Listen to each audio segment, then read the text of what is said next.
Hi, I'm Rick Steves, back with more travels. This time, we're venturing east of Europe, and with the help of a lot of hot air, we're experiencing the breathtaking best of central Turkey. Thanks for joining us.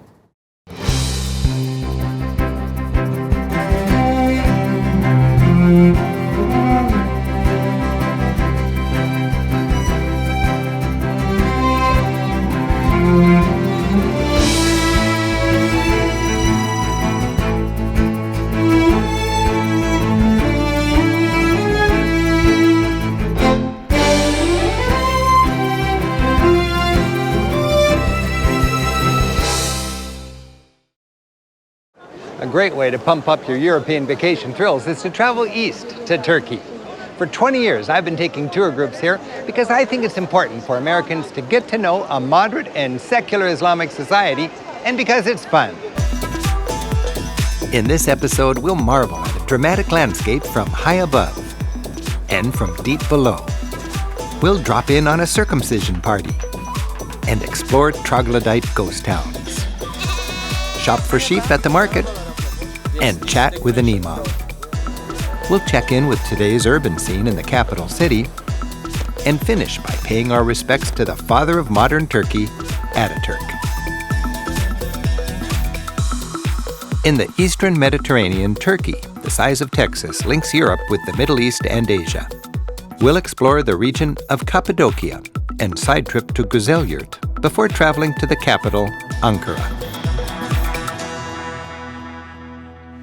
Turkey has 75 million people.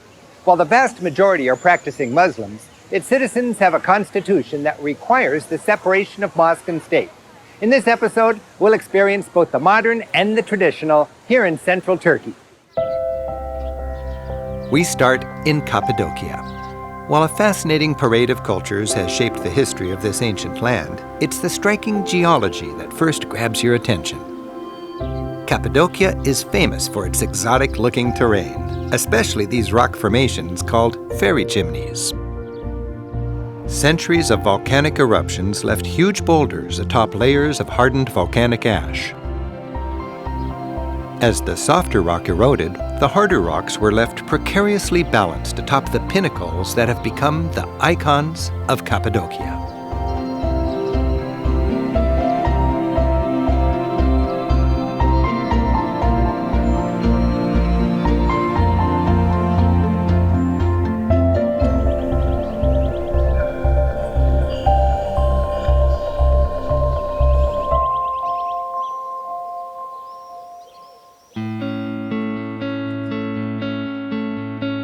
A wonderful way to appreciate this bizarre landscape is from above.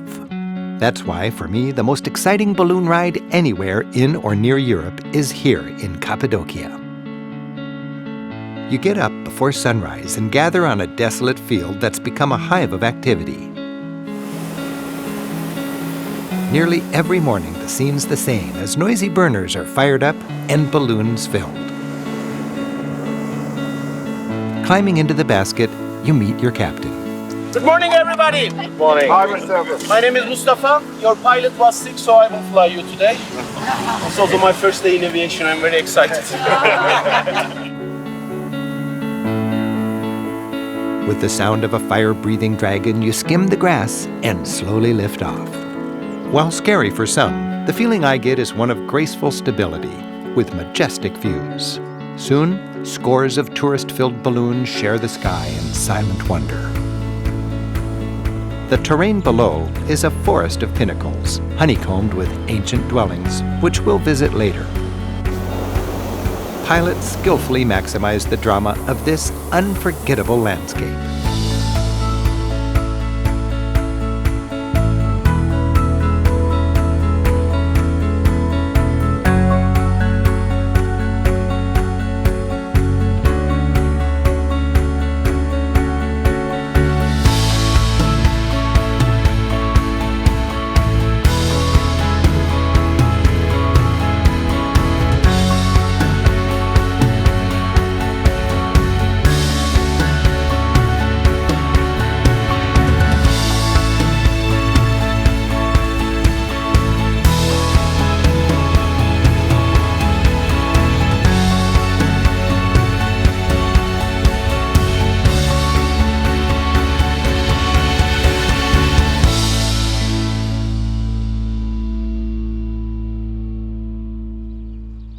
Back on the ground, the terrain invites exploration. People have carved communities into these formations for thousands of years. While many of these evocative caves are abandoned, many cave settlements have grown into thriving towns, whose main industry is clearly tourism. For extra guidance, we're joined by my friend and fellow tour guide, Lali Sermin-Aran. For years, Lali's led our bus tour groups around Turkey, and for this itinerary, she's joining us. While mainly Muslim today, Anatolia was Christian for 5 centuries before Islam even arrived. Early Christians had to take shelter. They had to hide from the ancient Roman persecutions. They had to hide from the 7th century Arab invasions. And the landscape around here provided the perfect hideout. It really does. And to actually see what Lali's talking about, we're descending into Kaymakli, a completely underground city dug out of the rock. Much of Kaymakli was originally dug in Hittite times, over 1,000 years before Christ. Later, this underground world provided an almost ready-made refuge. Through the centuries, when invading armies passed through the area, entire communities lived down here for months at a stretch. In ancient times, Christians were persecuted and actually did go, literally, underground.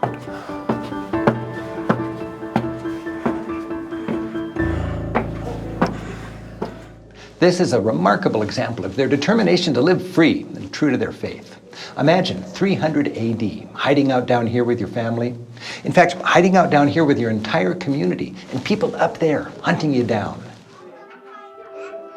Tourists are free to explore the networks of streets and plazas. You'll find kitchens, cramped living spaces, massive roll-away-the-stone doors, and ingenious ventilation shafts to bring fresh air to the many underground levels. They could have made these tunnels bigger, but that was part of the plan.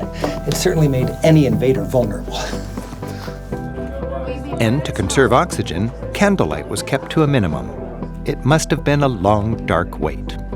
But for us, it's back to fresh air and sunshine. We're on our way again.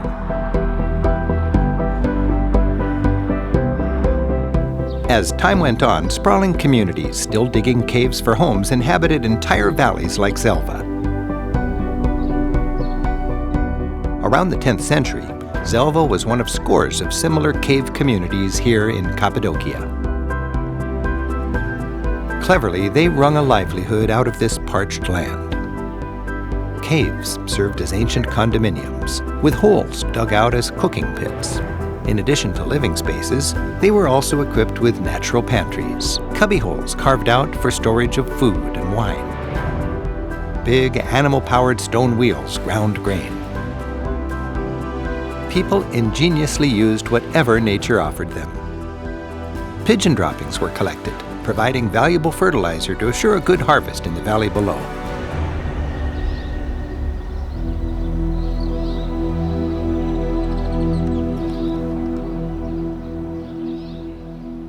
Imagine this place centuries ago. It was a thriving community, thousands of people, families everywhere, old people, little kids running up and down these stairs, borrowing salt from the neighbors, and people lived here till the 1950s.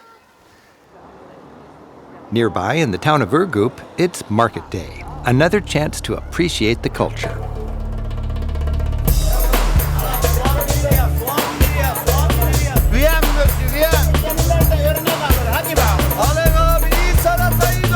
Wherever you travel, exploring a vibrant scene like this gives a fine insight into how the people live, what they grow. Take a trick. Whoa. It's natural honey. And just eat this whole thing? Yeah. What they eat, Who needs baklava? Huh? This It is tastes nice. like honey. and how they interact. All these beautiful spices, eh? Yes, local spices. They sell them both powdered and rough, and you can grind it at home whenever you need it. On the fringe of the marketplace, you can even buy livestock. How old is this little goat? 1.5 months old.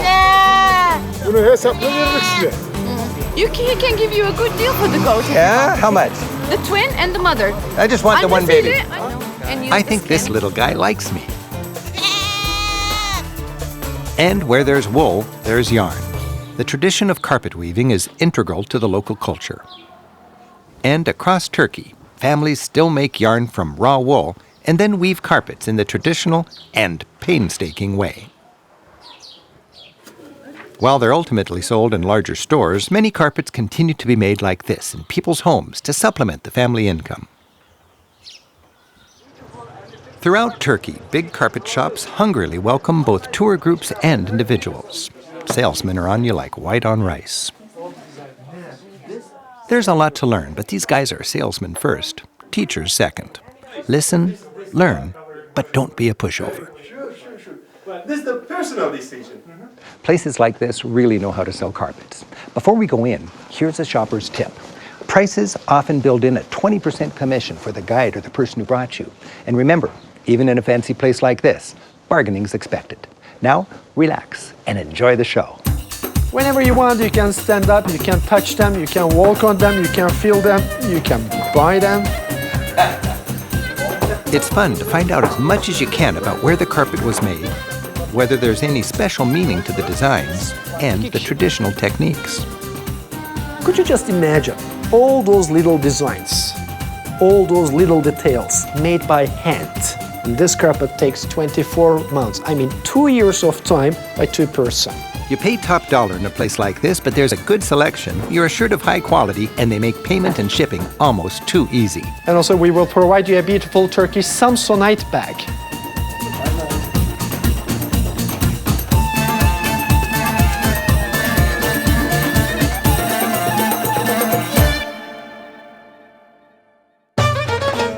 To venture beyond the touristic side of Cappadocia, we're driving south into the ancient and varied countryside. Rest stops and rustic villages can lead to pleasant surprises you'd never find in the bigger tourist stops. Traditional life survives most vividly in the small rural towns. And with a spirit of adventure, the curious traveler is likely to stumble onto lots of cultural action. This elaborate family festival is celebrating an important event in this child's life, his circumcision. For Turkish boys, a circumcision is a cultural and time-honored rite of passage. All the family and friends gather as the proud boy dresses up like a sultan prince. As the festival unfolds, the party kicks into gear. When the time comes, the boy receives blessings from his elders. And then loved ones gather to cheer him on. Inside his home, his proud parents lovingly support their child as he meets the doctor.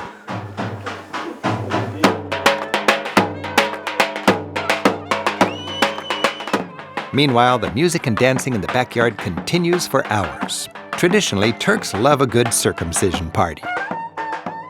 Some call it a wedding without the in-laws.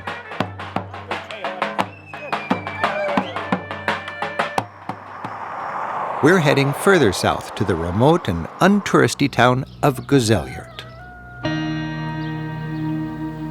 The ancient town seems one with the rock out of which it was carved. 16 centuries ago, monks built monasteries into the cliffside. Erosion has driven most of the residents here to more stable dwellings, but some remain, and exploring the town, you appreciate the tenacity of its people. Though seemingly abandoned, there's still life in the old town. Residents somehow eke out a living from its crumbling terraces and neglected gardens. People do their humble chores, as if stubbornly refusing to give up on their town.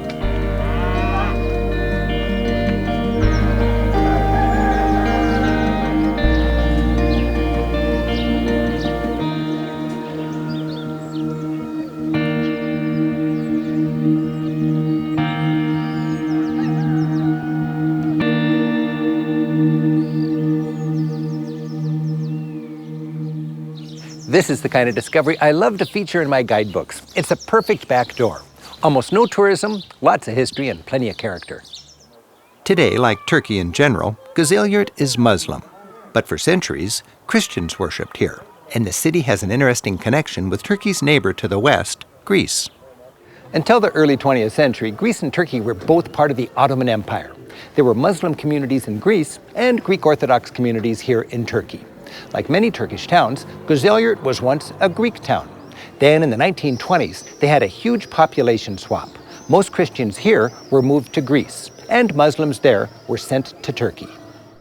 That's why Gezelyurt's historic church is now a mosque.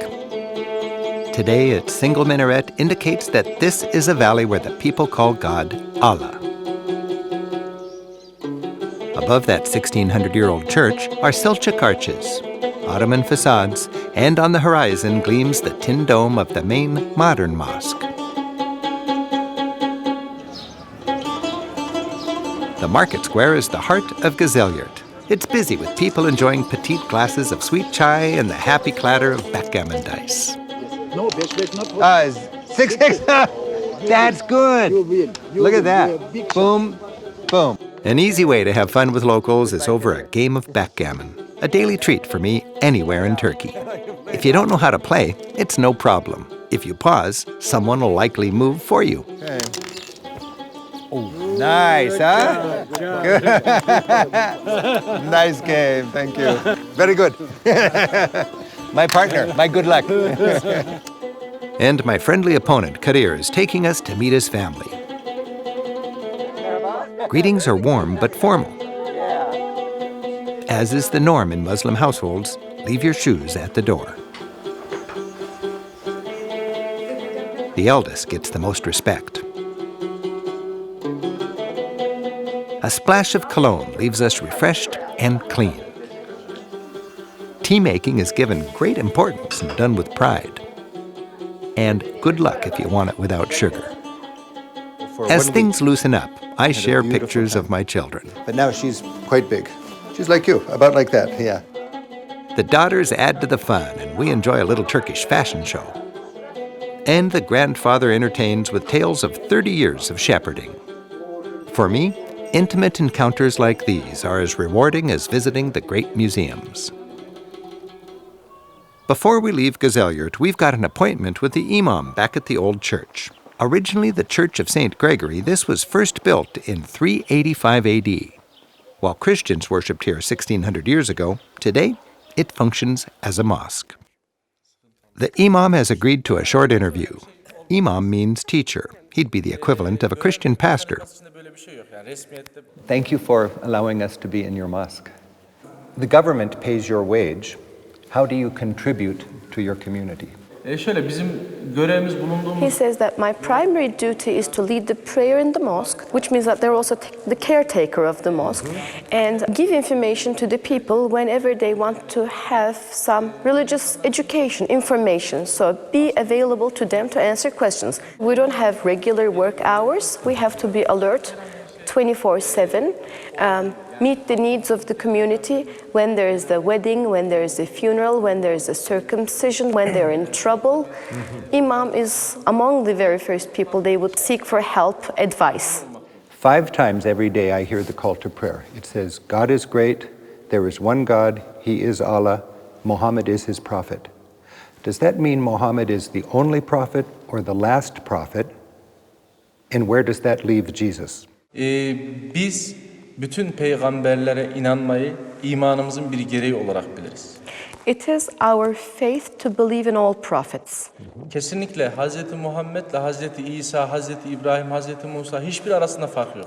There is no difference to us between Muhammad, Moses, Abraham or Jesus. Hazreti Muhammed'i son peygamber olarak The only difference is we recognize Muhammad as the last prophet. Okay. If you could share one message to the United States of America, what would that be?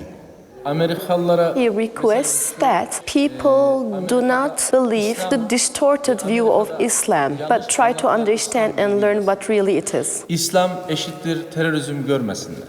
He requests people not to see Islam equals to terrorism because it is not. When the imam calls the people to pray, he's saying, God is great, there is one God, and Muhammad is his prophet.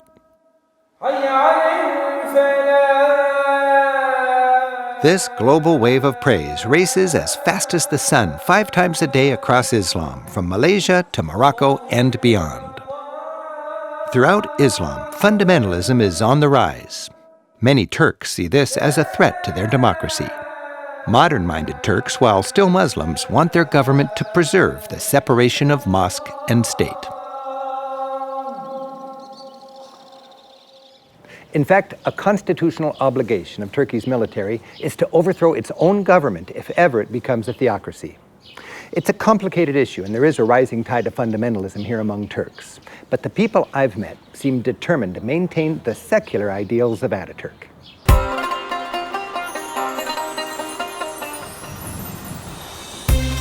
A good place to sample today's Turkish character is in Ankara, a small provincial town just a century ago. Today, Ankara, with over 4 million people, is the vibrant capital of a modern nation. The city is a thriving example of Turkey's new affluence. Energized by busy boulevards, prestigious universities, and striking malls, Ankara is contemporary Turkey. If Turkey is more modern and comfortable with the West than other Islamic countries, it's because of its greatest statesman, Mustafa Kemal Ataturk. This is the Mausoleum and Memorial Museum honoring the father of modern Turkey. Inside, the museum tells the story of this amazing man whose career started as a military hero. It's hard to overstate the importance of Ataturk. It's been said that the Turkish nation should thank God for Ataturk and thank Ataturk for everything else. Mustafa Kemal was a heroic leader in the First World War. After the war, he drove out the Allied occupation forces, overthrew the Ottoman Sultan, and saved Turkey from European colonization. Then, in 1923, he established today's Turkish Republic. A grateful nation renamed him Ataturk, or Father of the Turks. As the first president of the Republic, he built the foundation of modern democracy here on the ruins of a corrupt empire. A long hall celebrates the impressive accomplishments of Ataturk. He separated mosque and state, emancipated women, replaced the Arabic script with Europe's alphabet, introduced Western-style industry, and legislated equality for all citizens.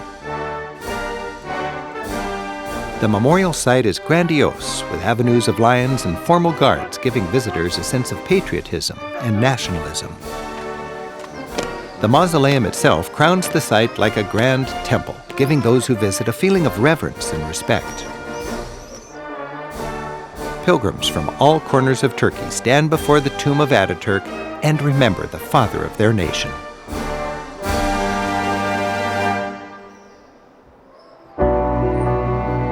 Traveling here, we get to know that nation, and I find it's the faces that best tell the story. It's a land of diversity and contrast. A complex mix of people and history, where old and new thrive side by side. The holy and the secular. Farmers and students. Villagers and hipsters. The young and old. Those who whirl when they pray, and those who don't pray at all. Those who wear scarves, and those who don't. Families, widows, couples, and kids. Traveling here, like traveling anywhere, the key ingredient of the experience is the people. As we've seen here in Turkey, when you travel thoughtfully, get out of your comfort zone, and meet real people, you gain empathy and come home with my favorite souvenir, a broader perspective. Thanks for joining us. I'm Rick Steves. Until next time, keep on traveling. Güle güle.